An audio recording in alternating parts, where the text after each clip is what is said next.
ঘরে অভাব দূর হয় না চারটি কারণে। আমাদের অনেকের ঘরে অভাব দূর হয় না, সব সময় অভাব লেগেই থাকে, কোনো বরকত হয় না।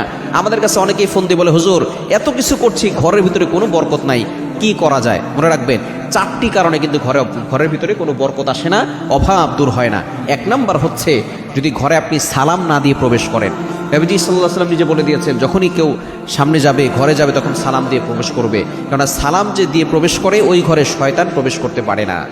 যারা ঘরে ঢোকার সময় সালাম দিয়ে প্রবেশ করবে, ওই ঘরে আল্লাহ পাক রব্বুল আলামিন পবিত্র রিজিক দান করবেন। এজন্য সালাম দেবেন এক নাম্বার। দ্বিতীয় নাম্বার হচ্ছে, প্রতিটি কাজের শুরুতে বিসমিল্লাহ পড়তে হবে। আমরা অনেকে কিন্তু বিসমিল্লাহ পড়ি না।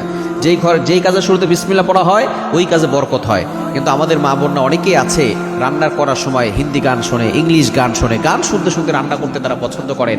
যারা গান শুনে শুনে রান্না করে, আল্লাহর কসম করে বলি, ওই ঘরে কোটি টাকার ইনকাম থাকতে পারে কিন্তু কোনো বরকত থাকবে না, সবসময় অভাব লেগেই থাকবে। এবং 3 নাম্বার হচ্ছে সবচেয়ে গুরুত্বপূর্ণ বিষয়, সেটা হচ্ছে দস্তরখানা না বিছিয়ে খাবার খাওয়া। দস্তরখানা হচ্ছে খুবই গুরুত্বপূর্ণ বিষয়। নবী সাল্লাল্লাহু আলাইহি ওয়াসাল্লাম দস্তরখানা বিছিয়ে খাবার খেতেন। যারা দস্তরখানা বিছিয়ে খাবার খায়, আল্লাহ পাক রব্বুল আলামিন ওখানে বরকত দান করেন, ওই ঘরে কোনো অভাব থাকে না। এবং 4 নাম্বার, যে ঘরে নামাজ হয় না সে ঘরে অভাব দূর হয় না। 5 ওয়াক্ত নামাজ অবশ্যই পড়বেন।